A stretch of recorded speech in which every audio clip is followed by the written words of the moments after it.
ਅੰਗਦ ਗੁਰੂ ਅਮਰਦਾਸ ਸੁਖਕੰਦ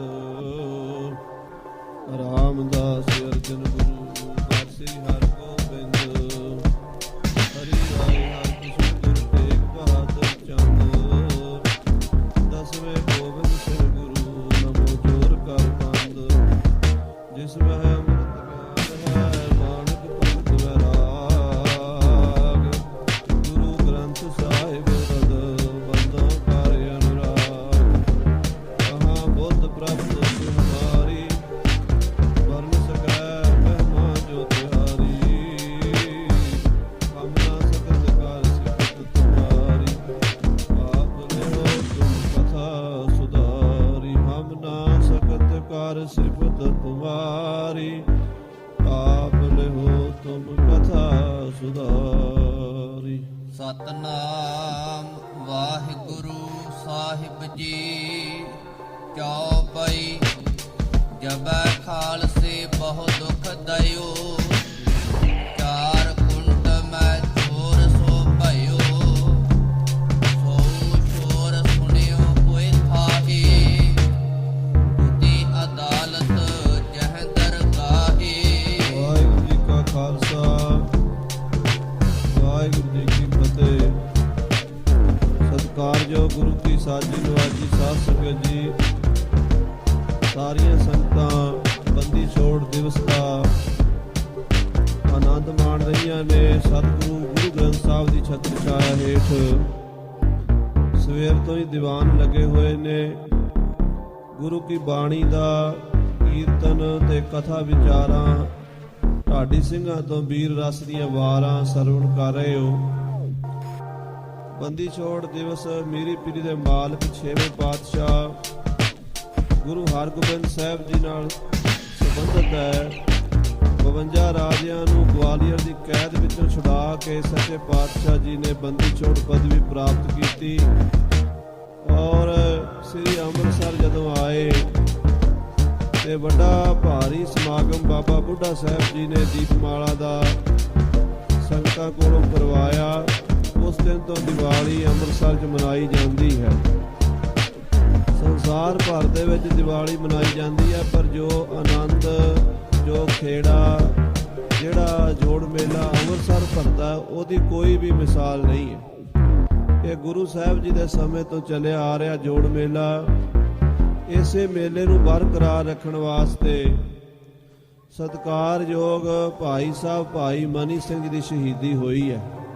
ਕੱਲ ਆਪਾਂ ਇਹ ਕਥਾ ਲਗਭਗ 3-4 ਦਿਨਾਂ ਤੋਂ ਸੁਣ ਰਹੇ ਸੀ ਕਿ ਕਿਸ ਤਰ੍ਹਾਂ ਪਹਿਲਾਂ ਭਾਈ ਮਨੀ ਸਿੰਘ ਜੀ ਨੂੰ ਤੁਰਕਾਂ ਨੇ ਮੇਲਾ ਲਾਉਣ ਦੀ ਇਜਾਜ਼ਤ ਦੇ ਦਿੱਤੀ, ਬਾਅਦ ਵਿੱਚ ਫੌਜਾਂ ਭੇਜ ਦਿੱਤੀਆਂ। ਭਾਈ ਸਾਹਿਬ ਤੁਰਕਾਂ ਦੀ ਨੀਤੀ ਨੂੰ ਸਮਝ ਗਏ ਤੇ ਖਾਲਸੇ ਨੂੰ ਅੰਮ੍ਰਿਤਸਰ ਆਉਣ ਤੋਂ ਰੋਕ ਦਿੱਤਾ, ਜਿਹਦੇ ਕਰਕੇ ਮੇਲਾ ਨਹੀਂ ਲੱਗ ਸਕਿਆ। ਮੇਲਾ ਨਾ ਲੱਗਣ ਕਰਕੇ ਚੜਾਵਾ ਜਿਹੜਾ ਸ੍ਰੀ ਦਰਬਾਰ ਸਾਹਿਬ ਚੜ੍ਹਨਾ ਸੀ ਉਹ ਨਹੀਂ ਚੜ੍ਹਿਆ। 10,000 ਰੁਪਈਆ ਜੋ ਤੁਰਕ ਮੰਗ ਰਹੇ ਸਨ ਉਹ ਦਿੱਤਾ ਨਹੀਂ ਗਿਆ। ਇਸ ਕਰਕੇ ਭਾਈ ਸਾਹਿਬ ਨੂੰ ਗ੍ਰਿਫਤਾਰ ਕਰਕੇ ਸਿੰਘਾਂ ਸਮੇਤ ਲਾਹੌਰ ਲਿਜਾਇਆ ਗਿਆ। ਉਹਨਾਂ ਦੇ ਵੱਡੇ ਸੁਪੁੱਤਰ ਭਾਈ ਚੇਤਰ ਸਿੰਘ ਜੀ ਅਤੇ ਭਾਈ ਗੁਲਜ਼ਾਰ ਸਿੰਘ ਜੀ ਹੋਰ ਕਈ ਸਿੰਘਾਂ ਨੂੰ ਬੜੇ ਤਸੀਹੇ ਦੇ ਕੇ ਚਰਖੜੀਆਂ ਦੇ ਚਾੜ ਕੇ ਕਿਸੇ ਦੀ ਪੁੱਠੀ ਖੱਲ ਲਾ ਕੇ ਕਿਸੇ ਨੂੰ ਧਰਤੀ 'ਚ ਦੱਬ ਕੇ ਸ਼ਹੀਦ ਕਰ ਦਿੱਤਾ। ਭਾਈ ਸਾਹਿਬ ਭਾਈ ਮਨੀ ਸਿੰਘ ਜੀ ਦੇ ਬੰਦ ਕੱਟੇ ਗਏ। ਆਪ ਜੀ ਬੰਦ ਕਟਾਏ ਹੱਸ ਕੇ ਔਰ ਸ੍ਰੀ ਸੁਖਮਨੀ ਸਾਹਿਬ ਦਾ ਪਾਠ ਕਰਦੇ ਹੋਏ ਅਖੀਰ ਜਦੋਂ ਨਹਿ ਕਿਛ ਜਨਮੈ ਨਹਿ ਕਿਛ ਮਰੈ ਆਪਨ ਚਲਤ ਆਪ ਹੀ ਕਰੈ ਦੀ ਪੰਕਤੀ ਆਈ। ਭਾਈ ਸਾਹਿਬ ਦਾ ਸੀਸ ਧੜ ਤੋਂ ਵੱਖਰਾ ਹੋ ਗਿਆ ਤੇ ਭਾਈ ਸਾਹਿਬ ਭਾਈ ਮਨੀ ਸਿੰਘ ਜੀ ਸੁਰਖਰੂ ਹੋ ਕੇ ਸੱਚਖੰਡ ਜਾ ਪਹੁੰਚੇ। ਭਾਈ ਸਾਹਿਬ ਦੀ ਸ਼ਹੀਦੀ ਨਾਲ ਪੂਰੇ ਪੰਜਾਬ 'ਚ ਹਾਹਾਕਾਰ ਮਚ ਗਈ, ਹਿੰਦੁਸਤਾਨ 'ਚ ਹਾਹਾਕਾਰ ਮਚ ਗਈ। ਹਿੰਦੂਆਂ ਨੇ ਤਾਂ ਅਫਸੋਸ ਕੀਤਾ, ਮੁਸਲਮਾਨਾਂ ਨੇ ਵੀ ਮੂੰਹ ਚੁੰਗਲਾ ਪਾ ਲਈਆਂ, ਮੁਸਲਮਾਨਾਂ ਨੇ ਵੀ ਅਫਸੋਸ ਕੀਤਾ ਤੇ ਉਸ ਵੇਲੇ ਸਾਰੇ ਪਾਸੇ ਇਹ ਜਿਹੜੀ ਲੋਕਾਂ ਦੀ ਪੁਕਾਰ ਸੀ ਅਕਾਲ ਪੁਰਖ ਦੇ ਦਰਬਾਰ 'ਚ ਪਹੁੰਚ ਗਈ। ਇਹ ਮੁਗਲੀਆਂ ਰਾਜ ਦੀ ਜੜ ਪੁੱਟਣ ਦਾ ਸਮਾਂ ਆ ਗਿਆ। ਕਿਉਂਕਿ ਜਦੋਂ ਕੋਈ ਜ਼ੁਲਮ ਕਰਦਾ, ਅਤਿਆਚਾਰ ਕਰਦਾ, ਪਾਪ ਕਰਦਾ ਉਹਦੇ ਪੁੰਨ ਘਟ ਜਾਂਦੇ ਆ। ਜਦੋਂ ਪੁੰਨ ਘਟ ਜਾਂਦੇ ਆ ਰਾਜ ਚਲਾ ਜਾਂਦਾ। ਸੋ ਖਾਲਸਾ ਜੀ ਇਹ ਸਮਾਂ ਆਇਆ ਹੈ ਇਹਨਾਂ ਉੱਤੇ, ਤੇ ਹੁਣ ਉਹਦਾ ਬਹਾਨਾ ਬਣ ਗਿਆ ਕਿ ਨਾਦਰ ਸ਼ਾਹ ਈਰਾਨ ਵੱਲੋਂ ਚੜ੍ਹ ਕੇ ਹਿੰਦੁਸਤਾਨ ਤੇ ਆ ਗਿਆ।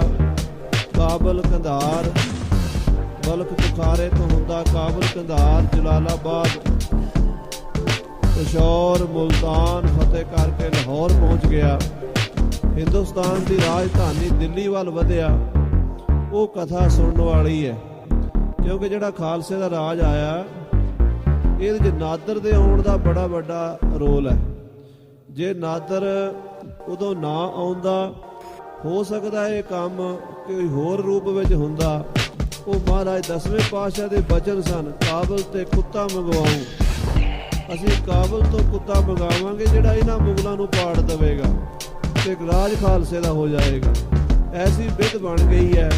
ਉਹ ਸਰਵਣ ਕਰੋ ਸਾਰੀ ਸੰਗਤ, ਪਿਆਰ ਨਾਲ ਆਖੋ ਸਤਨਾਮ ਸ੍ਰੀ ਵਾਹਿਗੁਰੂ ਸਾਹਿਬ ਜੀ। ਸਤਨਾਮ ਸ੍ਰੀ ਵਾਹਿਗੁਰੂ ਸਾਹਿਬ ਜੀ।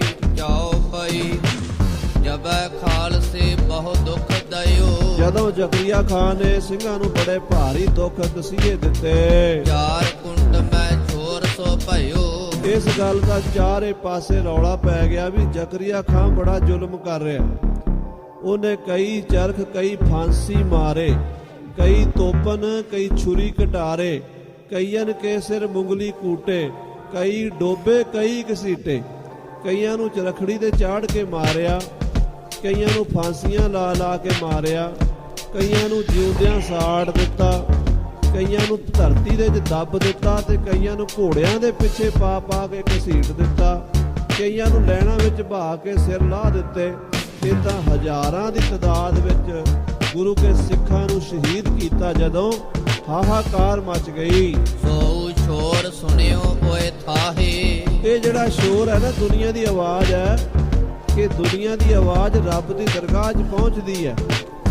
ਜਦੋਂ ਕੋਈ ਦੁਖੀ ਹੁੰਦਾ ਨਾ ਤੇ ਉਹਦੀ ਆਹ ਜਿਹੜੀ ਹੈ ਮਨ ਦੇ ਵਿੱਚੋਂ ਨਿਕਲਦੀ ਹੈ, ਉਹਦੀ ਆਹ ਅਕਾਲ ਪੁਰਖ ਸੁਣਦਾ ਹੈ। ਉਤੇ ਅਦਾਲਤ ਜਹ ਦਰਗਾਹੇ। ਜਿੱਥੇ ਪਰਮਾਤਮਾ ਦੇ ਦਰਬਾਰ 'ਚ ਇਨਸਾਫ ਹੁੰਦਾ ਹੈ, ਭਾਵੇਂ ਸੰਸਾਰ ਦੇ ਵਿੱਚ ਇਨਸਾਫ ਹੋਵੇ ਜਾਂ ਨਾ ਹੋਵੇ, ਰੱਬ ਦੇ ਘਰ ਇਨਸਾਫ ਜ਼ਰੂਰ ਹੁੰਦਾ ਹੈ। ਉਹ ਰੱਬ ਦੇ ਘਰ ਦੇਰ ਹੈ, ਅੰਧੇਰ ਨਹੀਂ ਹੈ। ਉੱਥੇ ਦੇਰ ਤਾਂ ਲੱਗ ਜਾਂਦੀ, ਟਾਈਮ ਤਾਂ ਲੱਗਦਾ, ਸਬਰ ਨਾਲ ਉਡੀਕ ਕਰਨੀ ਪੈਂਦੀ ਹੈ। ਪਰ ਜਦੋਂ ਮੌਕਾ ਆਉਂਦਾ ਹੈ ਉਦੋਂ ਅਕਾਲ ਪੁਰਖ ਪਾਈ ਪਾਈ ਦਾ ਹਿਸਾਬ ਪੂਰਾ ਕਰ ਦਿੰਦਾ ਹੈ। ਲਿਓ ਮੁਹੰਮਦ ਸਦ ਤੇ ਠਾਈ। ਸਾਧ ਸੰਗਤ ਜੀ, ਮੁਹੰਮਦ ਸਾਹਿਬ ਨੂੰ ਉੱਥੇ ਦਰਗਾਹ ਦੇ ਵਿੱਚ ਅਕਾਲ ਪੁਰਖ ਨੇ ਆਪਣੇ ਦਰਬਾਰ 'ਚ ਸੱਦ ਕੇ ਕਿਹਾ, ਦਈ ਦੂਰ ਹੀ ਬੈਠਕ ਤਾਹੀ। ਕਿ ਤੁਹਾਡੀ ਜਿਹੜੀ ਉਮਤ ਹੈ ਉਹਦੇ ਵਿੱਚੋਂ ਜ਼ਕਰੀਆ ਖਾਨ ਗਰੀਬਾਂ ਤੇ ਜ਼ੁਲਮ ਕਰ ਰਿਹਾ ਹੈ। ਕਹਿਓ ਸੋ ਉਮਤ ਤੁਮਰੀ ਖਵਾਰ। ਉਹ ਤੁਹਾਡੀ ਉਮਤ ਹੈ, ਤੁਹਾਡੇ ਸੇਵਕ ਹਨ। ਤੁਸੀਂ ਉਹਨਾਂ ਨੂੰ ਜੋ ਰਸਤਾ ਦਿੱਤਾ ਉਹ ਰਸਤੇ ਤੇ ਨਹੀਂ ਚੱਲ ਰਹੇ, ਉਹ ਖੁਆਰ ਹੋਣਗੇ। ਆਵੋ ਨਹ ਇਮ ਤੂੰ ਹਮ ਦੁਆਰ। ਤੂੰ ਸਾਡੇ ਦਰਬਾਰ ਵਿੱਚ ਆਉਂਦਾ ਹੈ ਤੇ ਤੇਰੇ ਚੇਲੇ ਆਹ ਕੰਮ ਕਰਦੇ ਹਨ। 12 ਸਦੀ ਤੋਹਿ ਪੂਰੀ ਭਈ। ਤੁਹਾਡੀਆਂ 12 ਸਦੀਆਂ ਪੂਰੀਆਂ ਹੋ ਗਈਆਂ ਨੇ। ਅਬੈ ਸਦੀ ਖਾਲਸੇ ਕੀ ਆਈ। ਹੁਣ ਖਾਲਸੇ ਦੀ ਸਦੀ ਆ ਗਈ ਹੈ। ਅਕਾਲ ਪੁਰਖ ਨੇ ਕਹਿ ਦਿੱਤਾ ਵੀ ਹੁਣ ਮੁਗਲਾਂ ਦਾ ਰਾਜ ਖਤਮ ਹੋਏਗਾ ਤੇ ਖਾਲਸੇ ਦਾ ਰਾਜ ਆਏਗਾ। ਤੁਮੈ ਬੁਰਾਈ ਬਹੁ ਕਰ ਲਈ। ਤੁਹਾਡੇ ਬੰਦਿਆਂ ਨੇ ਬੜੀਆਂ ਬੁਰਾਈਆਂ ਕਰ ਲਈਆਂ ਨੇ। ਗੁਰੂ ਕੇ ਸਾਹਿਬਜ਼ਾਦੇ ਨੀਹਾਂ 'ਚ ਚਿਣ ਦਿੱਤੇ, ਗੁਰੂ ਅਰਜਨ ਦੇਵ ਦੀ ਤੱਤੀ ਤਵੀ ਤੇ ਬਹਾ ਦਿੱਤੇ, ਗੁਰੂ ਤੇਗ ਬਹਾਦਰ ਸਾਹਿਬ ਦਾ ਸੀਸ ਉਤਾਰ ਦਿੱਤਾ, ਭਾਈ ਮਤੀ ਦਾਸ ਨੂੰ ਆਰੇ ਨਾਲ ਚੀਰ ਦਿੱਤਾ, ਹੁਣ ਭਾਈ ਮਨੀ ਸਿੰਘ ਦੇ ਬੰਦ ਕੱਟ ਦਿੱਤੇ ਆ। ਇੰਨਾ ਜ਼ੁਲਮ ਤੁਹਾਡੇ ਵੱਲੋਂ ਹੋਇਆ। ਹੁਣ ਤੁਹਾਡਾ ਰਾਜ ਖਤਮ ਹੋਣ ਦਾ ਸਮਾਂ ਆ ਗਿਆ ਹੈ। ਆਪੇ ਲਾਰ ਮਰ ਜਾਹੋ ਮੁਕਈ। ਹੁਣ ਤੁਹਾਡੀ ਉਮਤ ਆਪਸ 'ਚ ਲੜ ਕੇ ਮਰ ਜਾਏਗੀ, ਮੁੱਕ ਜਾਏਗੀ। ਆਪਸ ਵਿੱਚ ਹੀ ਮੁਸਲਮਾਨਾਂ ਨੂੰ ਮਾਰਨ ਲੱਗ ਜਾਣਗੇ। ਜੋ ਜਬ ਹੁਕਮ ਭਇਓ ਕਰਤਾਰ। ਇਹ ਹੁਕਮ ਅਕਾਲ ਪੁਰਖ ਦਾ ਦਰਗਾਹ ਤੋਂ ਹੋਇਆ ਵੀ ਜਿਹੜੇ ਲੋਕਾਂ ਤੇ ਜ਼ੁਲਮ ਕਰਦੇ ਸੀ ਤੁਸੀਂ, ਹੁਣ ਆਪਸ ਵਿੱਚ ਲੜ ਕੇ ਮਰ ਜਾਓਗੇ, ਖੱਪ ਜਾਓਗੇ। ਦਿੱਲੀ ਸੂਬੇ ਭਏ ਖੁਆਰ। ਸੋ ਦਿੱਲੀ ਦੇ 22 ਸੂਬੇ ਸੀਗੀ, 22 ਸਟੇਟਾਂ ਸੀ ਹਿੰਦੁਸਤਾਨ ਦੀਆਂ, ਸਭ ਆਪਸ ਵਿੱਚ ਲੜਨ ਲੱਗ ਪਈਆਂ ਤੇ ਖੁਆਰ ਹੋ ਗਈਆਂ। ਆਪਸ ਮੈਂ ਵੈ ਫਟ ਗਲ ਗਏ। ਆਪਸ ਵਿੱਚ ਫਟ ਗਏ। ਸਰਹੰਦ ਦਾ ਸੂਬਾ ਲਾਹੌਰ ਵਾਲੇ ਦੀ ਗੱਲ ਨਹੀਂ ਮੰਨਦਾ, ਲਾਹੌਰ ਵਾਲਾ ਪਿਸ਼ੌਰ ਵਾਲੇ ਦੀ ਨਹੀਂ ਮੰਨਦਾ, ਪਿਸ਼ੌਰ ਵਾਲਾ ਮੁਲਤਾਨ ਵਾਲੇ ਦੀ ਨਹੀਂ ਸੁਣਦਾ, ਉਹ ਅੱਗੋਂ ਕਸ਼ਮੀਰ ਵਾਲੇ ਦੀ ਨਹੀਂ ਸੁਣਦਾ। 22 ਸੂਬੇ ਹਿੰਦੁਸਤਾਨ ਦੇ ਆਪਸ ਵਿੱਚ ਫਟ ਗਏ। ਬੁਲਾਵਤ ਨਾਦਰ ਆਪੇ ਭਏ, ਆਪੇ ਹੀ ਨਾਦਰ ਨੂੰ ਬੁਲਾ ਲਿਆ ਵੀ ਤੂੰ ਹਮਲਾ ਕਰ ਦੇ ਹਿੰਦੁਸਤਾਨ ਤੇ। ਜਦੋਂ ਆਪਸ ਵਿੱਚ ਫੁੱਟ ਪੈ ਜਾਂਦੀ ਨਾ, ਭਰਾ ਦਾ ਭਰਾ ਵੈਰੀ ਬਣ ਜਾਂਦਾ, ਉਦੋਂ ਫਿਰ ਦੁਸ਼ਮਣ ਨੂੰ ਬੁਲਾ ਲੈਂਦੇ, ਤੂੰ ਮੇਰੀ ਮਦਦ ਤੇ ਆ ਜਾ। ਤੇ ਦੁਸ਼ਮਣ ਤੇ ਕਿਸੇ ਦਾ ਸਕਾ ਨਹੀਂ ਹੁੰਦਾ, ਉਹ ਪਾੜ ਪਾੜ ਕੇ ਮਾਰ ਦਿੰਦਾ ਹੈ। ਨਾਦਰ ਸ਼ਾਹ ਨੂੰ ਬੁਲਾ ਬੈਠੇ ਹਨ। ਦੋਹਰਾ ਤਬ ਦਰਗਹ ਕੋਪੀ ਭਈ, ਪਰ ਦਿੱਲੀ ਮੁਹੰਮਦ ਸ਼ਾਹੇ। ਉਸ ਵੇਲੇ ਦਿੱਲੀ ਦਾ ਜੋ ਬਾਦਸ਼ਾਹ ਸੀ, ਔਰੰਗਜ਼ੇਬ ਦਾ ਪੜਪੋਤਰਾ ਸੀ, ਉਹਦਾ ਨਾਮ ਸੀ ਮੁਹੰਮਦ ਸ਼ਾਹ ਰੰਗੀਲਾ। ਰੰਗੀਲਾ ਕਿਉਂ ਸੀ? ਉਹ ਹੈ ਹੀ ਰੰਗੀਲਾ ਸੀ। ਕਹਿੰਦੇ ਜਦੋਂ ਨਾਦਰ ਦੀ ਚਿੱਠੀ ਆਈ ਨਾ ਰੰਗੀਲੇ ਦੇ ਕੋਲ, ਉਹ दारू ਦੇ ਪਿਆਲੇ ਦੇ ਬੁੱਲਾਂ ਨੂੰ ਲਾ ਰਿਹਾ ਸੀ। ਉਸ ਵੇਲੇ ਹਰ ਵੇਲੇ ਸ਼ਰਾਬ ਪੀਣੀ, ਹਰ ਵੇਲੇ ਨਾਚ ਗਾਣਾ ਦੇਖਣਾ, ਮਸਤ ਰਹਿਣਾ ਰੰਗੀਲੇ ਨੇ। ਉਹ ਰੰਗੀਲੇ ਨੂੰ ਚਿੱਠੀ ਆਈ ਨਾਦਰ ਸ਼ਾਹ ਦੀ ਕਿ ਮੈਂ ਪੰਜਾਬ ਆ ਗਿਆ ਤੇ ਹਿੰਦੁਸਤਾਨ ਤੇ ਚੜ੍ਹ ਕੇ ਆ ਰਿਹਾ, ਤੂੰ ਤਿਆਰੀ ਕਰ ਲੈ, ਮਤਾ ਤੇਰੇ ਮਨ 'ਚ ਰਹਿ ਜੇ ਵੀ ਮੈਂ ਦੱਸਿਆ ਕੋਈ ਨਹੀਂ। ਅੱਗੋਂ ਨਾਦਰ ਸ਼ਾਹ ਦੀ ਚਿੱਠੀ ਰੰਗੀਲੇ ਨੇ ਸ਼ਰਾਬ ਦੇ ਪਿਆਲੇ 'ਚ ਡੋਬ ਦਿੱਤੀ। ਕਹਿੰਦਾ ਦਿੱਲੀ ਬੜੀ ਦੂਰ ਆ, ਕਹਿੰਦਾ ਅਜੇ। ਉਹ ਕਹਾਵਤ ਚਲੀ ਆਉਂਦੀ ਹੈ ਨਾ, ਦਿੱਲੀ ਦੂਰ ਹੈ। ਇਹ ਮੁਹੰਮਦ ਸ਼ਾਹ ਰੰਗੀਲੇ ਦੇ ਮੂੰਹ ਦੇ ਵਾਕ ਹਨ ਕਿ ਦਿੱਲੀ ਦੂਰ ਹੈ, ਤੁਸੀਂ ਅਜੇ ਨਹੀਂ ਸਾਡੇ ਕੋਲ ਅੱਪੜ ਸਕਦੇ। ਸੋ ਉਹ ਰੰਗੀਲਾ ਉਸ ਵੇਲੇ ਦਿੱਲੀ ਦਾ ਬਾਦਸ਼ਾਹ ਸੀ, ਔਰੰਗਜ਼ੇਬ ਦਾ ਪੜਪੋਤਰਾ। ਹਾਂਜੀ। ਤੁਰਕਨ ਲੜ ਕੇ ਮੁਕਨ ਕੋ ਭੇਜਿਓ ਨਾਦਰ ਸ਼ਾਹੇ। ਇਹ ਨਾਦਰ ਸ਼ਾਹ ਨੇ, ਪਰਮਾਤਮਾ ਨੇ ਨਾਦਰ ਸ਼ਾਹ ਨੂੰ ਭੇਜਿਆ ਵੀ ਆਪਸ ਵਿੱਚ ਲੜ ਕੇ ਖਤਮ ਹੋ ਜਾਣ। ਜਾਓ ਪਈ ਜਬ ਨਾਦਰ ਸ਼ਾਹੇ ਪੁੱਜਿਓ ਲਾਹੌਰ। ਜਦੋਂ ਨਾਦਰ ਸ਼ਾਹ ਲਾਹੌਰ ਆਇਆ, ਖਾਨ ਬਹਾਦਰ ਮਿਲ ਗਇਓ ਔਰ। ਉਹਨੂੰ ਅੱਗੇ ਜ਼ਕਰੀਆ ਖਾਨ ਮਿਲਿਆ, ਖਾਨ ਬਹਾਦਰ। 3 ਕੋਟ ਸਿਰ ਰੁਪਈਓ ਚੁਕਾਈ। 3 ਕਰੋੜ ਰੁਪਈਆ ਨਾਦਰ ਸ਼ਾਹ ਨੇ ਮੰਗਿਆ ਕਿ ਮੈਂ ਹਿੰਦੁਸਤਾਨ 'ਚ ਆਇਆ, ਮੇਰਾ ਖਰਚਾ ਬੜਾ ਹੋਇਆ। 2.5 ਲੱਖ ਫੌਜ ਲੈ ਕੇ ਆਇਆ ਨਾਦਰ ਸ਼ਾਹ, ਤੇ 2.5 ਲੱਖ ਫੌਜ ਵਾਸਤੇ ਖਰਚਾ ਵੀ ਤਾਂ ਚਾਹੀਦਾ ਸੀ। 3 ਕਰੋੜ ਰੁਪਈਆ ਪੰਜਾਬ ਦੀ ਰਾਜਧਾਨੀ ਲਾਹੌਰ ਤੋਂ ਟੈਕਸ ਲਿਆ ਉਸਨੇ। ਸਿੰਘਨ ਦਿਲੇ ਵਧਾਈ ਭਾਈ। ਔਰ ਸਿੰਘਾਂ ਨੂੰ ਸਾਧ ਸੰਗਤ ਜੀ ਉਹਨੂੰ ਖੁਸ਼ੀ ਹੋਈ, ਸਿੰਘਾਂ ਨੂੰ ਵਧਾਈਆਂ ਮਿਲ ਗਈਆਂ। ਕਹਿੰਦੇ ਬੜਾ ਚੰਗਾ ਹੋਇਆ ਹੈ। ਇਹ ਸਿੰਘਾਂ ਨੂੰ ਤੇ ਦਿੰਦੇ ਨਹੀਂ ਸੀ, ਹੁਣ ਇਹ ਤੁਰਕਾਂ ਨੂੰ ਦੇਣਗੇ, ਕਾਬਲ ਵਾਲਿਆਂ ਨੂੰ, ਉਹਨਾਂ ਨੂੰ ਟੈਕਸ ਤਾਰਨਗੇ ਤੇ ਅਸੀਂ ਇਹਨਾਂ 'ਚੋਂ ਹਿੱਸਾ ਲਵਾਂਗੇ। ਔਰ ਜਗਤ ਮੈਂ ਪਰ ਗਇਓ ਛੋਰ। ਉਸ ਵੇਲੇ ਸਾਰੇ ਹਿੰਦੁਸਤਾਨ ਵਿੱਚ ਰੌਲਾ ਪੈ ਗਿਆ। ਲਾਗੇ ਸਿੰਘ ਕਰਨ ਫਿਰ ਦੌਰ। ਸਿੰਘ ਫੇਰ ਇਕੱਠੇ ਹੋਣ ਲੱਗ ਪਏ, ਪਿੰਡਾਂ 'ਚੋਂ ਘਰਾਂ 'ਚੋਂ ਸਿੰਘ ਨਿਕਲੇ। ਜਿੱਥੇ ਜਿੱਥੇ ਸਿੰਘ ਜੰਗਲਾਂ 'ਚ ਬੈਠੇ ਸੀ ਉੱਥੋਂ ਇਕੱਠੇ ਹੋਏ। ਖਾਲਸੇ ਦਾ ਦਲ ਜਿਹੜਾ ਪਹਿਲਾਂ ਖਿੰਡ ਗਿਆ ਸੀ ਜ਼ਕਰੀਆ ਖਾਨ ਦੇ ਜ਼ੁਲਮਾਂ ਕਰਕੇ, ਉਹ ਫੇਰ ਖਾਲਸਾ ਇਕੱਠਾ ਹੋ ਗਿਆ। ਕਾਬਲ ਤੇ ਜੋ ਆਵੇ ਸਾਥ। ਜਿਹੜਾ ਕਾਬਲ ਤੋਂ ਦਿੱਲੀ ਵੱਲ ਆਉਂਦਾ ਹੈ, ਸਾਥ ਬਣਾ ਕੇ, ਕਾਫਲਾ ਬਣਾ ਕੇ, ਟੋਲਾ ਬਣਾ ਕੇ, ਤਿਸੈ ਸਿੰਘ ਮਿਲ ਮਾਰੈ ਹਾਥ। ਸਿੰਘ ਉਹਨੂੰ ਹੱਥ ਮਾਰ ਲੈਂਦੇ ਸੀ, ਰਾਹ ਜਾਂਦੇ ਨੂੰ ਲੁੱਟ ਲੈਂਦੇ ਸੀ। ਦੋਹਰਾ ਤਬੈ ਖਾਲਸੇ ਦਾਉ ਲੱਗੋ, ਖੋਸੈ ਖਾਹੇ ਸਰਬੱਤ। ਉਸ ਵੇਲੇ ਖਾਲਸੇ ਦਾ ਦਾਅ ਲੱਗ ਗਿਆ। ਜਦੋਂ ਨਾਦਰ ਸ਼ਾਹ ਚੜ੍ਹ ਕੇ ਆਇਆ, ਸਿੰਘਾਂ ਨੇ ਸਰਕਾਰੀ ਖਜ਼ਾਨੇ ਖੋਹਣੇ ਸ਼ੁਰੂ ਕਰ ਦਿੱਤੇ। ਕਾਬਲ ਆਓ ਕੰਧਾਰ ਕੋ, ਲਾਹੌਰ ਦਿੱਲੀ ਅਲਬਤ। ਕਾਬਲ ਕੰਧਾਰ ਦੇ ਰਸਤੇ 'ਚ, ਦਿੱਲੀ ਦੇ ਰਸਤੇ 'ਚ ਜਿੱਥੇ ਕੋਈ ਆਉਂਦਾ ਸੀ ਨਾ ਕਾਬਲ ਵੱਲੋਂ ਦਿੱਲੀ ਤੇ ਦਿੱਲੀ ਵੱਲੋਂ ਕਾਬਲ ਜਾਂਦਾ ਸੀ, ਸਿੰਘ ਰਾਹ 'ਚ ਖੋਹ ਲੈਂਦੇ ਸੀ ਘੋੜੇ ਤੇ ਸਮਾਨ ਸਾਰਾ। ਜਾਓ ਪਈ ਜੋ ਦਿੱਲੀਓਂ ਵੱਲ ਤੁਰੈ ਕੰਧਾਰ। ਜੇ ਕੋਈ ਦਿੱਲੀਓਂ ਕੰਧਾਰ ਨੂੰ ਜਾਂਦਾ ਸੀ, ਮਿਲ ਸਿੰਘਣ ਤਿਸ ਲੇਵੈ ਮਾਰ। ਸਿੰਘ ਉਹਨੂੰ ਮਾਰ ਲੈਂਦੇ ਸੀ, ਖੋਹ ਲੈਂਦੇ ਸੀ। ਗੁਜਰ ਖਾਲਸੇ ਆਛੀ ਕਰੀ। ਸੋ ਨਾਦਰ ਸ਼ਾਹ ਦੇ ਆਉਣ ਨਾਲ ਸਿੰਘਾਂ ਦੀ ਗੁਜਰਾਨ ਫੇਰ ਚੰਗੀ ਹੋ ਗਈ, ਸਿੰਘਾਂ ਦਾ ਹੱਥ ਫੇਰ ਖੁੱਲਾ ਹੋ ਗਿਆ। ਖਾਲਸੇ ਨੂੰ ਬਹੁਤ ਮਾਇਆ ਦੇ ਗੱਫੇ, ਸ਼ਸਤਰ, ਘੋੜੇ ਵਧੀਆ ਮਿਲ ਗਏ। ਜਿਤਨੀ ਕਰੀ ਸੋ ਆਛੀ ਸਰੀ। ਜਿੰਨਾ ਕੁ ਹੋ ਸਕਦਾ ਸੀ ਸਿੰਘਾਂ ਨੇ ਹੱਥ ਚੰਗਾ ਹੀ ਮਾਰਿਆ ਨਾਦਰ ਸ਼ਾਹ ਦੇ ਆਉਣ ਤੇ। ਨਗਦੀ ਘੋੜਾ ਆਛੋ ਮਾਲ। ਅੱਛਾ ਮਾਲ ਸਿੰਘਾਂ ਦੇ ਹੱਥ ਲੱਗਾ, ਮਾਇਆ ਵੀ ਨਗਦ ਚੰਗੀ ਆ ਗਈ ਤੇ ਘੋੜੇ ਵੀ ਚੰਗੇ ਸਿੰਘਾਂ ਦੇ ਹੱਥ ਚੜ ਗਏ। ਲੂਟ ਲਹੇ ਸਿੰਘ ਗੁਰੂ ਕੇ ਲਾਲ। ਗੁਰੂ ਕਲਗੀਧਰ ਪਾਤਸ਼ਾਹ ਦਾ ਬਚਨ ਸੀ, ਮੇਰੇ ਸਿੰਘ ਘੋੜਿਆਂ ਦੀ ਸਵਾਰੀ ਕਰਨਗੇ, ਰਾਜ ਕਰਨਗੇ ਔਰ ਤੁਰਕਾਂ ਨੂੰ, ਦੁਸ਼ਟਾਂ ਨੂੰ, ਜ਼ਾਲਮਾਂ ਨੂੰ ਸੋਧਣਗੇ। ਉਹ ਸਮਾਂ ਪੂਰਾ ਹੋਣ ਦਾ ਵਕਤ ਆ ਗਿਆ। ਸਿੰਘ ਕਹੈ ਹਮ ਖਾਤਰ ਆਇਓ। ਸਿੰਘ ਕਹਿੰਦੇ ਬੜਾ ਮਹਾਰਾਜ ਕਲਗੀਧਰ ਪਾਤਸ਼ਾਹ ਦੀ ਕਿਰਪਾ ਹੋਈ ਬੜੀ, ਇਹ ਨਾਦਰ ਸਾਡੇ ਭਲੇ ਲਈ ਆਇਆ, ਇਹਦੇ ਆਉਣ ਨਾਲ ਸਾਡਾ ਫਾਇਦਾ ਹੋ ਗਿਆ।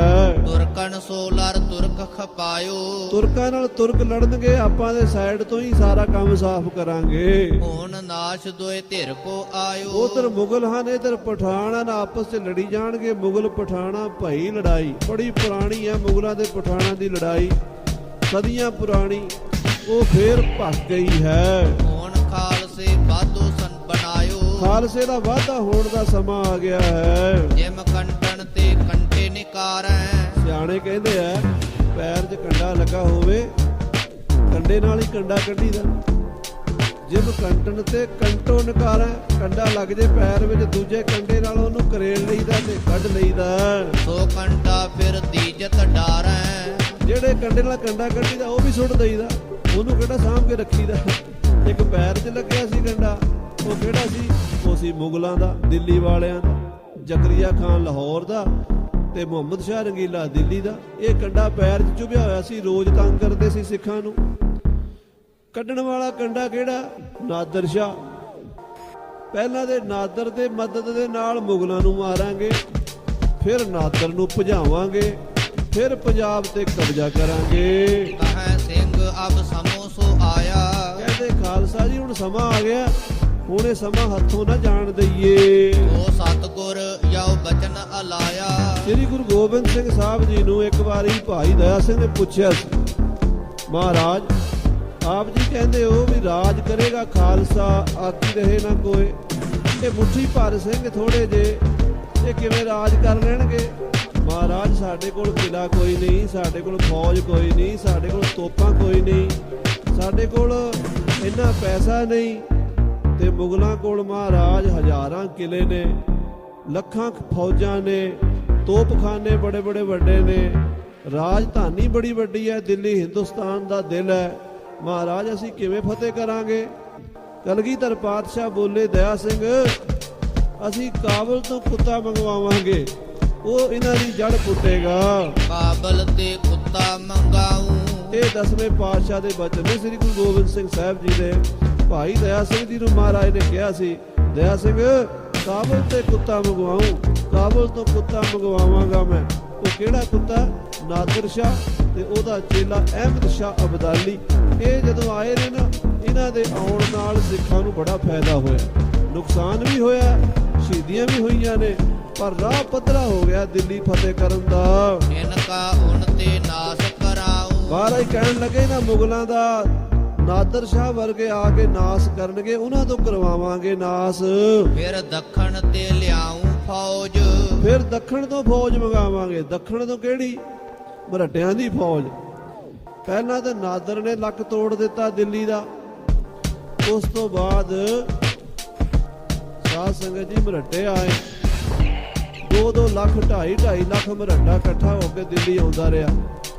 ਉਹਨਾਂ ਮਰਾਠਿਆਂ ਨੇ ਦਿੱਲੀ ਦਾ ਲੱਕ ਤੋੜ ਦਿੱਤਾ। ਮਹਾਰਾਜ ਕਹਿੰਦੇ ਪਹਿਲਾਂ ਨਾਦਰ ਆਏਗਾ ਪੱਛਮ ਤੋਂ, ਫਿਰ ਮਰਾਠੇ ਆਉਣਗੇ ਦੱਖਣ ਤੋਂ। ਲੜ ਕਰ ਇੱਕ ਉਨ ਮਿਟਾ ਜਿਉ ਕੋ ਫੌਜ, ਇਹਨਾਂ ਦੀ ਆਪਸ 'ਚ ਲੜ ਕੇ ਤਾਕਤ ਖਤਮ ਹੋ ਜਾਏਗੀ, ਨਾਮੋ ਨਿਸ਼ਾਨ ਮਿਟਾ ਦੇਾਂਗੇ। ਫਿਰ ਖਾਲਸੋ ਭੂਰੋ ਮੰਗਾਉ, ਫਿਰ ਅਸੀਂ ਭੂਰਿਆਂ ਨੂੰ ਮੰਗਾਵਾਂਗੇ। ਭੂਰਿਆਂ ਨੂੰ, ਭੂਰੇ ਕੌਣ ਨੇ? ਬਿੱਲੇ, ਭੂਰੇ, ਗੋਰੇ ਆਉਣਗੇ, ਗੋਰੇ ਅੰਗਰੇਜ਼, ਭੂਰੇ ਰੰਗ ਦੇ। ਮਹਾਰਾਜ ਪਹਿਲਾਂ ਹੀ ਦੱਸ ਦਿੱਤਾ 10ਵੇਂ ਪਾਤਸ਼ਾਹ ਨੇ, ਕਹਿੰਦੇ ਫਿਰ ਖਾਲਸਾ ਜੀ ਭੂਰੇ ਆਉਣਗੇ, ਭੂਰੇ ਉਹ ਦਿੱਲੀ ਦੇ ਉੱਤੇ ਕਬਜ਼ਾ ਕਰਨਗੇ, ਉਹ ਇਹਨਾਂ ਮੁਗਲਾਂ ਦੀ ਜੜ ਪੁੱਟਣਗੇ। ਦੋ ਖਾਲਸਾ ਮੇਲ ਕਰਾਉ, ਤੇ ਫਿਰ ਖਾਲਸੇ ਦਾ ਐਸਾ ਜਪ ਤਪ ਹੋਵੇਗਾ, ਅੰਗਰੇਜ਼ ਸਿੰਘਾਂ ਦੇ ਨਾਲ ਮੇਲ ਕਰ ਲੈਣਗੇ। ਮਹਾਰਾਜਾ ਰਣਜੀਤ ਸਿੰਘ ਨਾਲ ਅੰਗਰੇਜ਼ਾਂ ਨੇ ਸੰਧੀ ਕੀਤੀ ਸੀ 1809 ਦੇ ਵਿੱਚ, ਉਹਦੇ ਵੱਲ ਇਸ਼ਾਰਾ, ਕਹਿੰਦੇ ਫੇਰ ਖਾਲਸੇ ਦਾ ਤੇ ਅੰਗਰੇਜ਼ਾਂ ਦੀ ਸੁਲ੍ਹਾ ਕਰਾ ਦੇਾਂਗੇ। ਦਿੱਲੀ ਲਾਹੌਰ ਕੇ ਤਖਤ ਪੁਟਾਉ, ਔਰ ਦਿੱਲੀ ਲਾਹੌਰ ਦੇ ਤਖਤ ਪੁੱਟ ਦੇਾਂਗੇ ਤੇ ਖਾਲਸੇ ਦਾ ਰਾਜ ਕਰ ਦੇਾਂਗੇ। ਸਾਤੋ ਧਾਰਨ ਧੂੜ ਮਿਲਾਉ, ਸੱਤੇ ਧਾਰਾਂ ਦੇ ਵਿੱਚ ਜਿਹੜੇ 22 ਧਾਰ ਦੀਆਂ ਰਾਜਾ ਰਿਆਸਤਾਂ ਨੇ, ਸਾਰੀਆਂ ਧੂੜ 'ਚ ਮਿਲਾ ਦੇਾਂਗੇ। 22 ਸੂਬੇ ਦੇਉ ਤੋੜ, 22 ਸੂਬੇ ਤੁਰਕਾਂ ਦੇ ਤੋੜ ਸੁੱਟਾਂਗੇ। ਵਜ਼ੀਰ ਬਦਸ਼ਾਹਣ ਦੇਉ ਫੋੜ, ਮਹਾਰਾਜ ਦਸਵੇਂ ਪਾਤਸ਼ਾਹ ਕਹਿੰਦੇ ਖਾਲਸਾ ਜੀ ਸਮਾਂ ਆਏਗਾ ਇਹਨਾਂ ਦੀਆਂ ਪਾਤਸ਼ਾਹੀਆਂ ਤੇ ਵਜ਼ੀਰੀਆਂ ਖਤਮ ਹੋ ਜਾਣਗੀਆਂ, ਤੁਰਕ ਨਗਾਰੋ ਬਜਨ ਹਟਾਉ। ਇਹਨਾਂ ਜ਼ਾਲਮਾਂ ਦੇ ਨਗਾਰੇ, ਜਦੋਂ ਮਹਾਰਾਜ ਦਸਵੇਂ ਪਾਤਸ਼ਾਹ ਨੇ ਰਣਜੀਤ ਨਗਾਰਾ ਵਜਾਇਆ ਸੀ ਨਾ, ਤੇ ਉਸ ਵੇਲੇ ਔਰੰਗਜ਼ੇਬ ਨੂੰ ਤੇ 22 ਧਾਰ ਦੇ ਰਾਜਿਆਂ ਨੂੰ ਬੜੀ ਲੜਕੀ ਹੋਈ ਸੀ। ਕਹਿੰਦੇ ਅਸੀਂ ਬਾਦਸ਼ਾਹਾਂ ਨਗਾਰਾ ਤੇ ਅਸੀਂ ਵਜਾ ਸਕਦੇ ਹਾਂ, ਤੁਸੀਂ ਕਿਵੇਂ ਵਜਾ ਸਕਦੇ?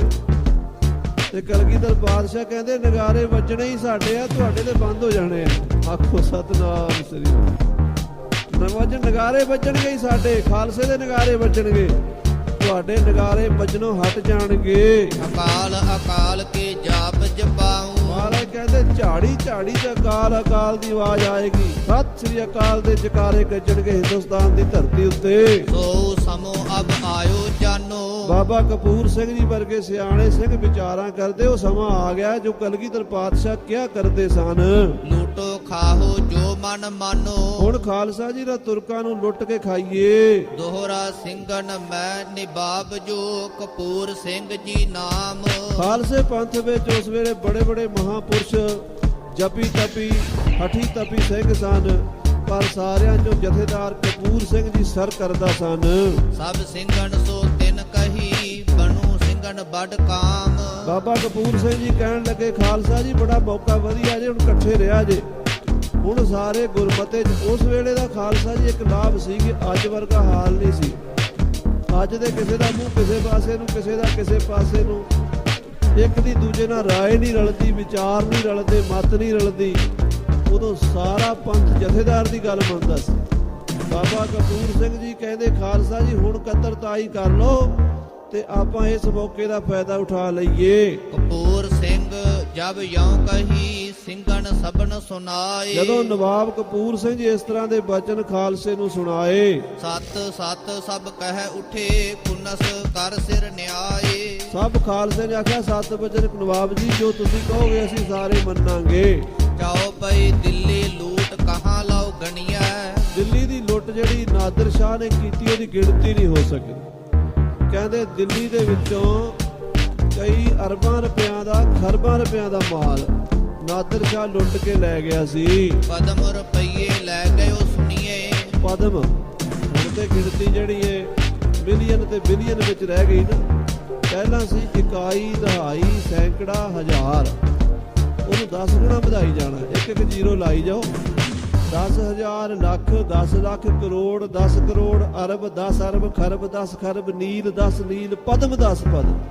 ਇਹ ਹੁਣ ਕਿੱਥੇ ਗਿਣਤੀ ਪਹੁੰਚ ਗਈ, ਅੱਜ ਕੱਲ ਤੇ ਗਿਣੀ ਨਹੀਂ ਜਾਣੀ। ਕਰੋੜ ਤੋਂ 10 ਕਰੋੜ, ਫਿਰ ਅੱਗੇ ਅਰਬ, ਫਿਰ 10 ਅਰਬ, ਫਿਰ ਖਰਬ, 10 ਖਰਬ, ਅੱਗੇ ਨੀਲ 10 ਨੀਲ, ਫਿਰ ਪਦਮ 10 ਪਦਮ ਹੈ। ਉਹਨੂੰ 10 ਗੁਣਾ ਕਰੀ ਜਾਓ। ਇੰਨੇ ਰੁਪਈਏ ਲੈ ਗਿਆ ਹਿੰਦੁਸਤਾਨ ਚੋਂ, ਦਿੱਲੀ ਦੇ ਵਿੱਚੋਂ ਨਾਦਰ ਸ਼ਾਹ ਲੁੱਟ ਗਏ। ਤੋਹਫੇ ਥੇ ਜੋ ਹਿੰਦ ਮੈਂ ਸਾਰੇ।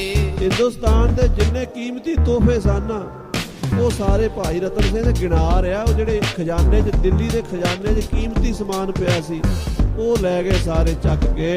22 ਸੂਬਿਆਂ ਵਿੱਚ ਥੇ ਧਾਰੇ। ਜਿਹੜੇ 22 ਸੂਬਿਆਂ 'ਚ ਸਮਾਨ ਪਿਆ ਸੀ, ਲਾਹੌਰ ਦੇ ਖਜ਼ਾਨੇ 'ਚ, ਸਰਹੰਦ ਦੇ ਖਜ਼ਾਨੇ 'ਚ, ਜਲੰਧਰ ਦੇ ਖਜ਼ਾਨੇ 'ਚ, ਉਹ ਵੀ ਲੁੱਟ ਕੇ ਲੈ ਗਿਆ ਸਾਰਾ। ਤਖਤ ਤਾਉਸੂ ਤਾਉਸੀ ਨਾ ਕੋਟੋ ਜੋ। ਇੱਕ 9 ਕਰੋੜ ਰੁਪਏ ਦਾ ਤਖਤੇ ਤਾਉਸ਼ ਸੀ, ਜਿੱਥੇ ਬਾਦਸ਼ਾਹ ਬਹਿੰਦਾ ਸੀ, ਉਹਨੂੰ ਤਖਤੇ ਤਾਉਸ਼ ਕਹਿੰਦੇ। ਉਹ ਸਾਰਾ ਹੀਰਿਆਂ ਦਾ ਬਣਿਆ ਹੋਇਆ ਸੀ, ਮੋਤੀ ਹੀਰੇ ਤੇ ਹਾਥੀ ਦੇ ਦੰਦ ਦੇ ਨਾਲ ਉੱਤੇ ਕੰਮ ਕਰ ਕਰਕੇ ਬੜਾ ਹੀ ਕੀਮਤੀ ਸੀ। 9 ਕਰੋੜ ਰੁਪਈਆ ਅੱਜ ਵੀ ਕਿਸੇ ਕੋਲ ਹੋਵੇ ਤੇ ਉਹ ਵੀ ਬੜਾ, ਤੇ ਉਦੋਂ 9 ਕਰੋੜ ਦੀ ਕਿੰਨੀ ਵੈਲਿਊ ਸੀ। 9 ਕਰੋੜ ਦਾ ਇੱਕ ਤਖਤ ਸੀ, ਤਖਤੇ ਤਾਉਸ਼, ਨਾਦਰ ਸ਼ਾਹ ਲੁੱਟ ਕੇ ਲੈ ਗਿਆ। ਸੋਇਨਾ ਸੁਗੰਧੀ 100 ਦੋਏ ਤੋਲੇ ਹੋ। ਸਾਧ ਸੰਗਤ ਜੀ ਤੁਸੀਂ ਹੈਰਾਨ ਹੋਵੋਗੇ, ਇੱਕ ਸੋਨਾ ਹੁੰਦਾ ਹੈ, ਸੋਨਾ ਤੇ ਆਪਾਂ ਦੇਖਿਆ ਹੀ ਹੈ ਸਾਰਿਆਂ ਨੇ, ਜਿਹੜਾ ਬੀਬੀਆਂ ਭੈਣਾਂ ਵੀ ਪਾਈ ਫਿਰਦੀਆਂ, ਬੰਦੇ ਵੀ ਪਾਈ ਫਿਰਦੇ ਸੋਨਾ। ਇੱਕ ਹੋਰ ਸੋਨਾ ਹੁੰਦਾ, ਉਹਨੂੰ ਸੁਗੰਧੀ ਵਾਲਾ ਸੋਨਾ ਕਹਿੰਦੇ ਆ। ਆਮ ਆਪਾਂ ਨਹੀਂ ਦੇਖਿਆ, ਸੁਣਿਆ ਵੀ ਅੱਜ ਮੈਂ ਤਾਂ ਪੰਥ ਪ੍ਰਕਾਸ਼ ਵਿੱਚੋਂ ਹੀ ਆਪਾਂ ਪੜ੍ਹਿਆ ਦੇਖਿਆ ਤਾਂ ਮੈਂ ਵੀ ਨਹੀਂ, ਪਰ ਇਹਦੇ 'ਚ ਲਿਖਿਆ ਤਾਂ ਹੁੰਦਾ ਹੋਏਗਾ। ਉਹ ਕਹਿੰਦੇ ਵੀ ਉਹਨੂੰ ਕਹਿੰਦੇ ਸੁਗੰਧੀ ਵਾਲਾ ਸੋਨਾ, ਉਹਦੇ 'ਚ ਵਾਸ਼ਨਾ ਹੁੰਦੀ ਹੈ ਸੋਨੇ ਵਿੱਚੋਂ, ਜਿਵੇਂ ਫੁੱਲਾਂ 'ਚੋਂ ਹੁੰਦੀ ਹੈ, ਉਹਨੂੰ ਕਹਿੰਦੇ ਸੁਗੰਧੀ ਵਾਲਾ ਸੋਨਾ। ਦਿੱਲੀ ਦੇ ਮੁਗਲਾਂ ਕੋਲ 200 ਤੋਲੇ ਉਹ ਵੀ ਸੀਗਾ, 200 ਤੋਲੇ। ਫਿਰ ਵੀ ਤੁਸੀਂ ਕਹੋਗੇ 200 ਤੋਲੇ ਤੋਂ ਬਹੁਤੀ ਗੱਲ ਨਹੀਂ, ਪਰ ਉਹ ਹੈ ਹੀ ਇੰਨਾ ਸੀ ਸਾਰੀ ਦੁਨੀਆ ਵਿੱਚ, ਜਿਹੜਾ ਦਿੱਲੀ ਦੇ ਤਖਤ ਦੇ ਉੱਤੇ ਉਹਨਾਂ ਨੇ ਸਾਂਭ ਕੇ ਖਜ਼ਾਨੇ 'ਚ ਰੱਖਿਆ ਸੀ।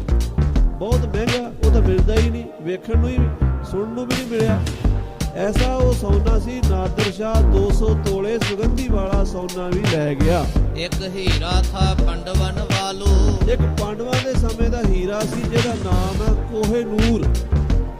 ਉਹ ਪਹਿਲਾਂ ਪਾਂਡਵਾਂ ਕੋਲ ਰਿਹਾ, ਪਹਿਲਾਂ ਕੌਰਵਾਂ ਕੋਲ ਸੀ। ਜਦੋਂ ਭੀਮ ਤੇ ਅਰਜਨ ਨੇ ਜੰਗ ਜਿੱਤਿਆ ਮਹਾਭਾਰਤ ਦਾ, ਤੇ ਉਹ ਪਾਂਡਵਾਂ ਕੋਲ ਆ ਗਿਆ। ਪਾਂਡਵਾਂ ਕੋਲੋਂ ਉਹ ਹੀਰਾ ਰਾਜਪੂਤਾਂ ਕੋਲ ਚਲਾ ਗਿਆ। ਰਾਜਪੂਤਾਂ ਕੋਲ ਰਿਹਾ 3500 ਸਾਲ। ਉਹਨਾਂ ਤੋਂ ਬਾਅਦ ਲੈ ਕੇ ਮੁਹੰਮਦ ਗੋਰੀ ਦੇ ਕੋਲ ਚਲਾ ਗਿਆ। ਮੁਹੰਮਦ ਗੋਰੀ ਤੋਂ ਮੁਗਲਾਂ ਦੇ ਕੋਲ ਦਿੱਲੀ ਜਿੰਨੇ ਬਾਦਸ਼ਾਹ ਆਏ ਮੁਸਲਮਾਨਾਂ ਦੇ, ਉਹਨਾਂ ਦੇ ਕਬਜ਼ੇ 'ਚ ਰਿਹਾ। ਤੇ ਮੁਹੰਮਦ ਸ਼ਾਹ ਰੰਗੀਲੇ ਤੋਂ ਕੋਹੇ ਨੂਰ ਹੀਰਾ ਨਾਦਰ ਸ਼ਾਹ ਲੁੱਟ ਕੇ ਲੈ ਗਿਆ। ਨਾਦਰ ਸ਼ਾਹ ਦੇ ਕੋਲੋਂ ਅਬਦਾਲੀ ਕੋਲ ਚਲਾ ਗਿਆ, ਅਹਿਮਦ ਸ਼ਾਹ ਕੋਲ। ਅਹਿਮਦ ਸ਼ਾਹ ਅਬਦਾਲੀ ਦੇ ਪੋਤਰੇ ਨੇ ਮਹਾਰਾਜਾ ਰਣਜੀਤ ਸਿੰਘ ਨੂੰ ਭੇਟਾ ਕਰ ਦਿੱਤਾ। ਮਹਾਰਾਜਾ ਰਣਜੀਤ ਸਿੰਘ ਕੋਲ 50 ਸਾਲ ਉਹ ਹੀਰਾ ਰਿਹਾ। ਬਾਅਦ 'ਚ ਅੰਗਰੇਜ਼ ਲੈ ਗਏ। ਹੁਣ ਮਹਾਰਾਣੀ ਵਿਕਟੋਰੀਆ ਦੇ ਲੰਡਨ ਦੇ ਵਿੱਚ ਉਹ ਹੀਰਾ ਹੈ, ਪਰ ਉਹਦੇ 2 ਟੋਟੇ ਕੀਤੇ ਗਏ ਆ।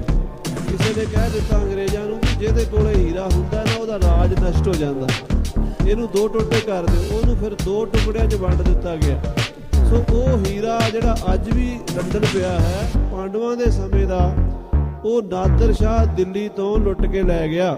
ਦੁਇਓ ਕਹੈ ਕੋ ਬੜ ਥੋ ਲਾਲੋ, ਉਹ ਕਹਿੰਦੇ ਬੜੇ ਕੀਮਤੀ ਲਾਲ ਸੀਗੇ।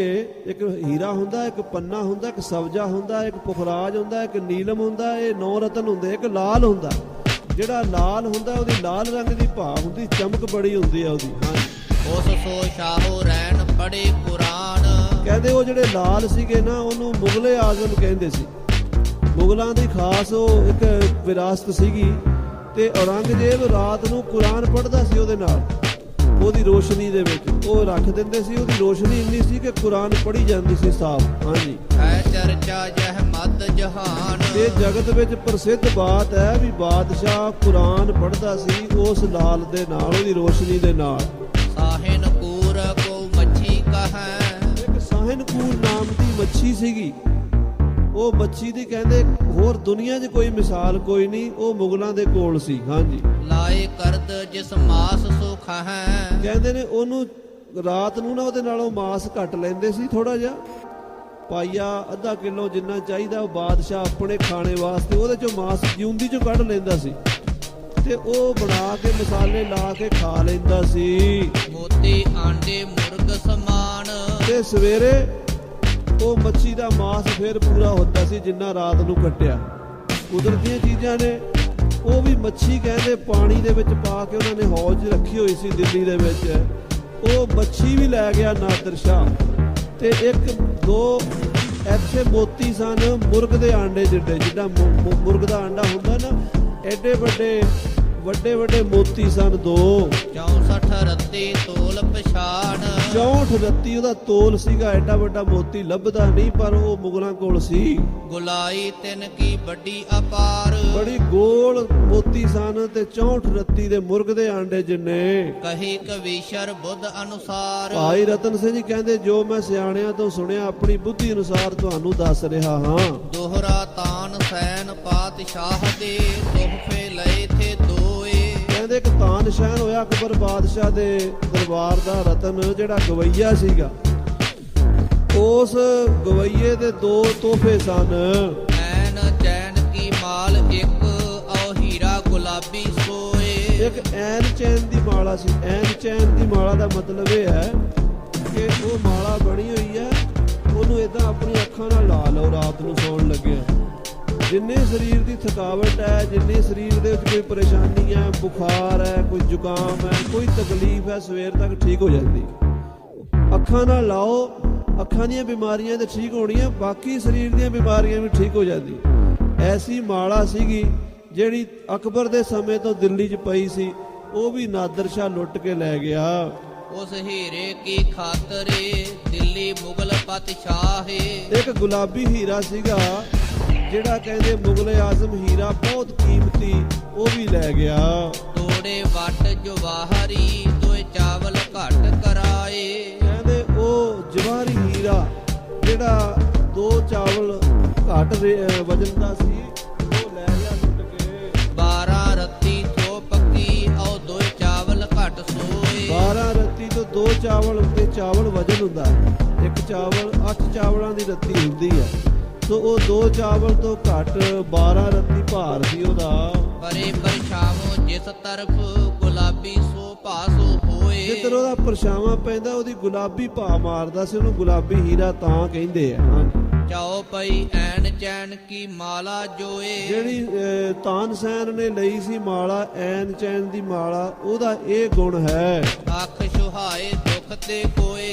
ਅੱਖਾਂ ਨਾਲ ਛੁਆ ਦਿਓ ਬੰਦੇ ਦੇ ਸਾਰੇ ਦੁੱਖ ਤਕਲੀਫਾਂ ਦੂਰ ਹੋ ਜਾਂਦੀਆਂ ਸੀ। ਸੋ ਨਾਦਰ ਤਰਕਸ ਲਟਕਾਈ। ਕਹਿੰਦੇ ਉਹ ਮਾਲਾ ਨੂੰ ਉਹਨੇ ਆਪਣੇ ਤੀਰਾਂ ਦੇ ਭੱਥੇ ਨਾਲ ਲਟਕਾ ਲਿਆ ਨਾਦਰ ਨੇ। ਛਿਦਰ ਚਾਰ ਕਰ ਪੱਤ ਗਵਾਈ। ਉਹਦੇ 4 ਟੋਟੇ ਕਰ ਦਿੱਤੇ। ਉਹਦੀ ਇੰਨੀ ਜਿਵੇਂ ਲੁਟੇਰੇ ਲੋਕ ਕਰਦੇ ਨਾ, ਚੋਰਾਂ ਦੇ ਕੱਪੜੇ ਡਾਂਗਾਂ ਦੇ ਗਾਜ ਵਾਲੀ ਗੱਲ ਹੈ। ਉਸ ਲੁਟੇਰੇ ਨੂੰ ਕੀ ਪਤਾ ਸੀ ਕਿੰਨੀ ਕੀਮਤੀ ਚੀਜ਼ਾਂ ਨੇ।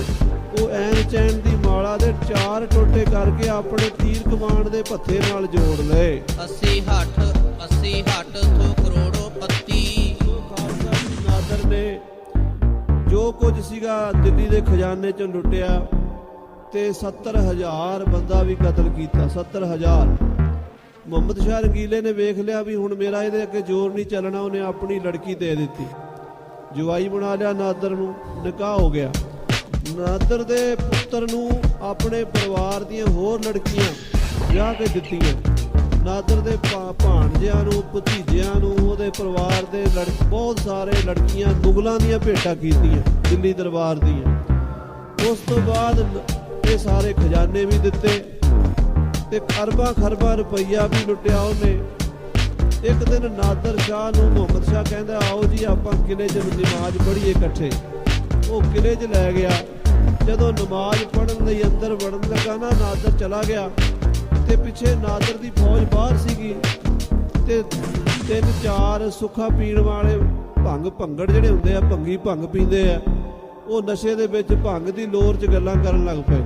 ਕਹਿੰਦੇ ਆਹ ਹੁਣ ਪਤਾ ਲੱਗੇਗਾ ਨਾ ਨਾਦਰ ਨੂੰ, ਸਾਡਾ ਬਾਦਸ਼ਾਹ ਯਾਨੀ ਮੁਹੰਮਦ ਸ਼ਾਹ ਰੰਗੀਲਾ ਉਹਨਾਂ ਦਾ ਦਿੱਲੀ ਵਾਲਿਆਂ ਦਾ, ਸਾਡਾ ਬਾਦਸ਼ਾਹ ਨਾਦਰ ਨੂੰ ਅੰਦਰ ਲੈ ਗਿਆ। ਅੰਦਰ ਜਾ ਕੇ ਨਾਦਰ ਨੂੰ ਆਪਾਂ ਮਾਰ ਦੇਣਾ ਤੇ ਫਿਰ ਪਤਾ ਲੱਗੇਗਾ ਕਿ ਸਾਡਾ ਦਿੱਲੀ ਕਿਵੇਂ ਲੁੱਟ ਕੇ ਲੈ ਜਾਂਦਾ।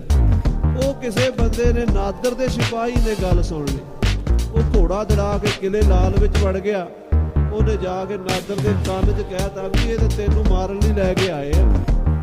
ਐਵੇਂ ਹੀ ਉੜਦੀ ਗੱਲ ਭੰਗੜਾਂ ਦੀ ਨਸ਼ੇ 'ਚ ਕਈ ਵਾਰੀ ਨਾ ਉੱਠੇ ਕੰਮ ਹੋ ਜਾਂਦੇ ਆ। ਉਹ ਗੱਲ ਕਰ ਦਿੱਤੀ ਤੇ ਉਹਨਾਂ ਦੀ ਗੱਲ ਕੀ ਹੋਇਆ ਵੀ ਨਾਦਰ ਨੇ ਤਲਵਾਰ ਕੱਢ ਲਈ। ਤਲਵਾਰ ਕੱਢ ਕੇ ਕਹਿਣ ਲੱਗਾ ਕਤਲ ਕਰ ਦਿਓ ਦਿੱਲੀ ਸਾਰੀ। 2.5 ਲੱਖ ਫੌਜ ਸੀ ਨਾਦਰ ਸ਼ਾਹ ਦੀ। ਤਲਵਾਰਾਂ ਲੈ ਕੇ ਪੈ ਗਏ ਦਿੱਲੀ 'ਚ। ਗਰੀਬ ਗੁਰਬਾ ਜੋ ਸਾਹਮਣੇ ਆਇਆ ਮਾਰ ਦਿੱਤਾ। ਇੱਕ ਦਿਨ ਦੇ ਵਿੱਚ ਲਾਲ ਕਿਲੇ ਤੋਂ ਲੈ ਕੇ ਸਬਜ਼ੀ ਮੰਡੀ ਤੱਕ ਇੱਧਰ ਜਿੰਨਾ ਇਲਾਕਾ ਦਿੱਲੀ ਸ਼ਹਿਰ ਦਾ 70,000 ਲਾਸ਼ਾਂ ਦੇ ਢੇਰ ਲੱਗ ਗਏ। 70,000 ਬੰਦਾ ਵੜ ਦਿੱਤਾ ਤੇ ਮੁਹੰਮਦ ਸ਼ਾਹ ਰੰਗੀਲਾ ਬਾਦਸ਼ਾਹ ਇੰਨਾ ਵੀ ਨਹੀਂ ਕਹਿ ਸਕਿਆ ਵੀ ਬਸ ਕਰ ਹੁਣ। ਉਹ ਡਰਦਾ ਸੀ ਮੈਨੂੰ ਨਾ ਮਾਰ ਦੇਵੇ। ਵਜ਼ੀਰ ਬੜੇ ਸਿਆਣੇ ਸੀ, ਉਹ ਦਲੇਰ ਹੋ ਕੇ ਗਏ ਬਾਦਸ਼ਾਹ ਨੂੰ ਕਹਿਣ ਲੱਗੇ ਵੀ ਸਾਨੂੰ ਮਾਰ ਦੇ, ਗਰੀਬਾਂ ਨੂੰ ਕਿਉਂ ਮਾਰਦਾ?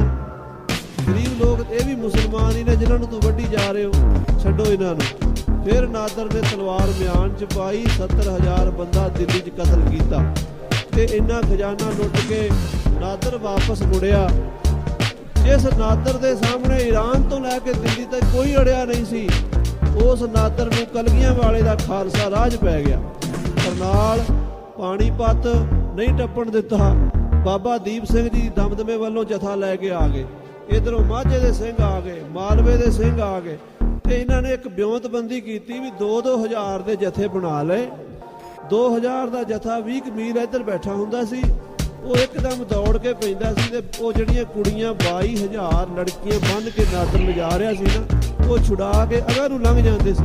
ਉਹਨਾਂ ਦੇ ਪਿੱਛੇ ਨਾਦਰ ਦੇ ਸਿਪਾਹੀ ਪੈਂਦੇ ਸੀ। ਉੱਧਰੋਂ ਇੱਕ ਹੋਰ ਜਥਾ ਦੂਸਰੀ ਸਾਈਡ ਤੇ ਹੁੰਦਾ ਸੀ, ਉਹ ਵਿੱਚੋਂ ਦੀ ਆ ਕੇ ਉਹਨਾਂ ਨੂੰ ਕਤਲ ਕਰਕੇ ਤੇ ਦੂਜੀਆਂ ਲੜਕੀਆਂ ਛੁਡਾ ਕੇ ਲੈ ਜਾਂਦਾ ਸੀ। ਇੱਦਾਂ ਖਾਲਸੇ ਨੇ ਲਾਹੌਰ ਜਾਂਦਿਆਂ ਤੱਕ 22,000 ਲੜਕੀਆਂ ਛੁਡਾਈਆਂ, ਨਾਦਰ ਕੋਲੋਂ ਬਹੁਤ ਮਹਿੰਗੇ ਮਹਿੰਗੇ ਘੋੜੇ ਤੇ ਸ਼ਸਤਰ ਖੋਏ, ਤੋਪਾਂ ਖੋਈਆਂ ਤੇ ਉਹਦੇ ਕੋਲੋਂ ਬਹੁਤ ਸਾਰਾ ਪੈਸਾ ਤੇ ਖਜ਼ਾਨਾ ਖੋ ਕੇ ਸਿੰਘ ਮਾਲੋ ਮਾਲ ਹੋ ਗਏ। ਨਾਦਰ ਸ਼ਾਹ ਪਹੁੰਚਿਆ ਲਾਹੌਰ। ਉਹਨੇ ਜ਼ਕਰੀਆ ਖਾਨ ਨੂੰ ਪੁੱਛਿਆ, ਕਹਿਣ ਲੱਗਾ, ਜ਼ਕਰੀਆ ਖਾਨ, ਮੈਂ ਈਰਾਨ ਤੋਂ ਲੈ ਕੇ ਦਿੱਲੀ ਤੱਕ ਮੇਰੇ ਸਾਹਮਣੇ ਕੋਈ ਅੜਿਆ ਨਹੀਂ, ਇਹ ਕੌਣ ਨੇ ਜਿਨ੍ਹਾਂ ਨੇ ਮੈਨੂੰ ਲੁੱਟ ਲਿਆ? ਜ਼ਕਰੀਆ ਖਾਨ ਨੇ ਜਵਾਬ ਦਿੱਤਾ, ਉਹ ਆਪਾਂ ਕੱਲ ਨੂੰ ਸਰਵਣ ਕਰਾਂਗੇ, ਸਮਾਂ ਵਧੀਕ ਹੋ ਚੁੱਕਾ ਹੈ। ਸੋ ਦੀਪਮਾਲਾ ਦੀਆਂ ਵਧਾਈਆਂ ਖਾਲਸੇ ਨੂੰ। ਮਹਾਰਾਜ ਚੜ੍ਹਦੀਆਂ ਕਲਾਂ ਕਰਨ, ਇਸੇ ਤਰ੍ਹਾਂ ਹੀ ਰੌਣਕਾਂ ਦੀਵਾਨ ਸਜਦੇ ਰਹਿਣ, ਲਾਗ ਤੇ ਦੀਵਾਨ ਰਹਿ, ਗਾਲ ਤੇ ਸੁਜਾਨ ਰਹਿ, ਝੂਲ ਤੇ ਨਿਸ਼ਾਨ ਰਹਿ, ਪੰਥ ਮਹਾਰਾਜ ਕੇ। ਹੇ ਗੋਬਿੰਦ ਹੇ ਗੋਪਾਲ ਹੇ ਦਇਆਲ ਲਾਲ, ਪ੍ਰਾਣਨਾਥ ਅਨਾਥ ਸਖੇ, ਦੀਨ ਦਰਦ ਨਿਵਾਰ, ਹੇ ਸਮਰਾਟ ਅਗੰਮ ਪੂਰਨ, ਮੋਹਿ ਮਾਇਆ ਧਾਰ, ਅੰਧ ਕੂਪ ਮਹਾ ਭਿਆਨ, ਨਾਨਕ ਪਾਰ ਉਤਾਰ, ਆਏ ਪ੍ਰਭ ਸਰਨਾਗਤੀ, ਕਿਰਪਾ ਨਿਧ ਨਿਤ ਦਇਆਲ, ਇੱਕ ਅੱਖਰ ਹਰ ਮਨ ਬਸਤ, ਨਾਨਕ ਹੋਤ ਨਿਹਾਲ। ਵਾਹਿਗੁਰੂ ਨਾਮ ਜਹਾਜ ਹੈ, ਚੜੇ ਸੋਤਰੇ ਪਾਰ, ਜੋ ਸ਼ਰਧਾ ਕਰ ਸੇਵਦੇ, ਗੁਰ ਬਾਰ ਉਤਾਰ। ਉਤਾਰਨਹਾਰ, ਵਾਹਿਗੁਰੂ ਨਾਮ ਜਹਾਜ ਹੈ, ਚੜੇ ਸੋਤਰੇ ਪਾਰ, ਜੋ ਸ਼ਰਧਾ ਕਰ ਸੇਵਦੇ, ਗੁਰ ਪਾਰ ਉਤਾਰਨਹਾਰ। ਸਿੱਖ ਇਤਿਹਾਸ ਦੀਆਂ ਹੋਰ ਵੀਡੀਓ ਅਤੇ ਕਥਾ ਸਰਵਣ ਕਰਨ ਵਾਸਤੇ ਇਸ ਵੀਡੀਓ ਨੂੰ ਲਾਈਕ ਕਰੋ ਅਤੇ ਨਾਲ ਹੀ ਇਸ ਚੈਨਲ ਨੂੰ ਸਬਸਕ੍ਰਾਈਬ ਕਰੋ ਅਤੇ ਨਾਲ ਹੀ ਬੈਲ ਆਈਕਨ ਦਾ ਬਟਨ ਦਬਾਓ ਜੀ, ਤਾਂ ਕਿ ਆਪ ਜੀ ਤੱਕ ਅਗਲੀ ਵੀਡੀਓ ਦੀ ਨੋਟੀਫਿਕੇਸ਼ਨ ਸਭ ਤੋਂ ਪਹਿਲਾਂ ਪਹੁੰਚ ਸਕੇ। ਵਾਹਿਗੁਰੂ ਜੀ ਕਾ ਖਾਲਸਾ, ਵਾਹਿਗੁਰੂ ਜੀ ਕੀ ਫਤਿਹ ਜੀ।